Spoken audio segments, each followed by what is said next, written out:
Hello and welcome to the latest edition of Access Asia, which this week is dominated by how COVID-19 is affecting the continent. I'm Thomas Waterhouse, and this is what's coming up. As world leaders say tough questions need to be put to China about how the pandemic spread, the nation is harnessing the latest technology to prevent a second wave of infections. The world's largest lockdown lingers. 1.3 billion Indians remain at home. We look at how the worst off are now coping in confinement.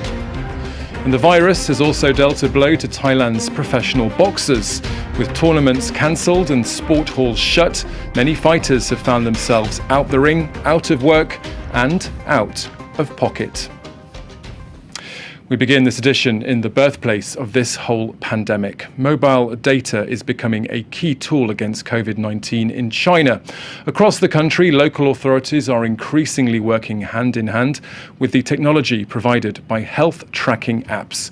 Our correspondents have sent this next report. In Shanghai, life is going back to normal. But caution remains high and new tools are being used to avoid a second wave of infections. QR codes have now become the passports that allow Chinese people to move around. To get into a shop, one must show a green health code proving good health. This is obtained by scanning a mosaic through a mobile app.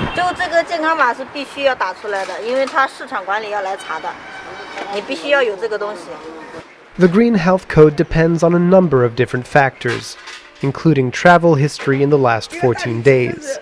For the customers, the system is reassuring. 我觉得这个比较安全，让每个顾客能够感觉到整个城市的一个保障，然后让那些店里的员工也感觉到上海这个城市是很安全的一个城市。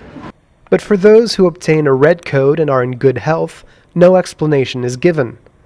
This is the case for this man, who had no one to appeal to when he just finished quarantine after a trip to a different province.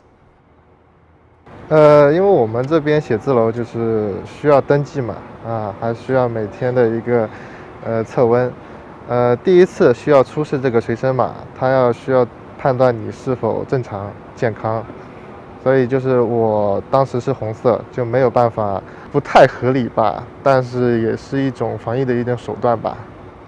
The precautionary measures are reinforcing the Chinese state's surveillance.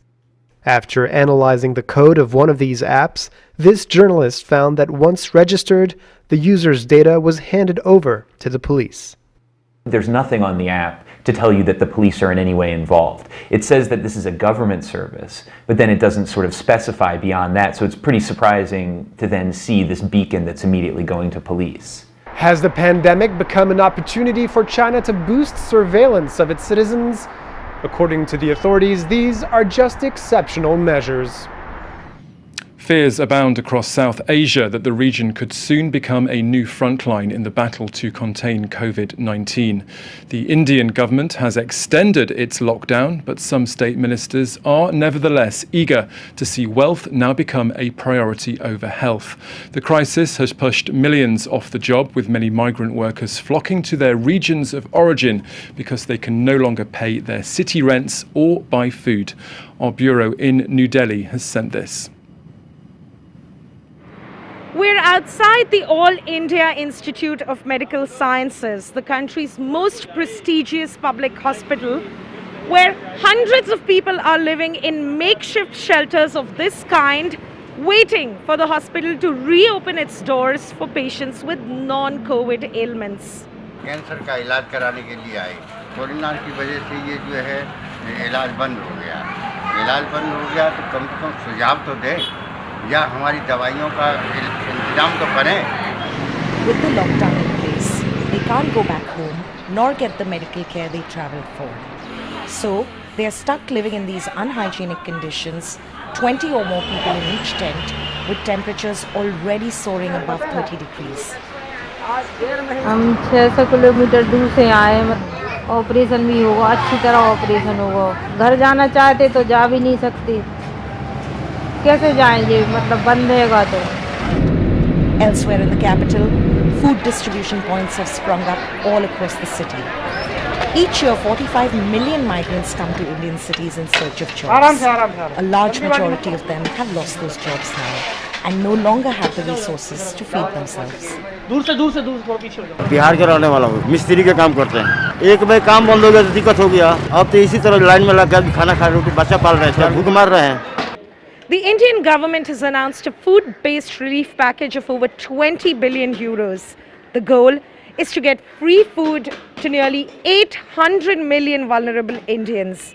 But economists fear that many millions will be left out of this safety net. Now, like other sporting events scheduled to take place this summer, the Olympic Games in Japan have finally been postponed because of the pandemic. That means the iconic flame won't be lit in Tokyo for another year. But the decision to push back the competition has come with a hefty price tag, an expense which many people feel the nation could do without. The Olympic climbing test event is underway in Tokyo, but there are no spectators. The climbers are staff from the Games organisers. For weeks after the start of the coronavirus outbreak, Japan insisted the Olympics would be held as planned this summer, but few people agreed. The decision to postpone them for a year came as a relief. But the move has come at a huge cost, with Japan looking at an additional bill of between 3 and 5 billion euros, on top of the 12 billion euros already spent. The organisers must pay its 3,500 employees for another year, and for the upkeep of sports venues, including the 1.2 billion euro Olympic Stadium, the Games' gleaming centrepiece. Executives at Fuji TV, one of the Games' official broadcasters, try to put on a brave face, but the postponement has turned their programming schedule upside down. がっかりっていうのと、あとはもうそうなったら一生懸命レギュラーのプログラムで埋めているしかないので、もう次に向けて希望を持って向かっていくということです。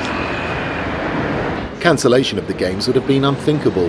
The last time Tokyo hosted the Olympics, in 1964, the Games were a sign of its emergence from the ruins of war and an opportunity to repair its international reputation.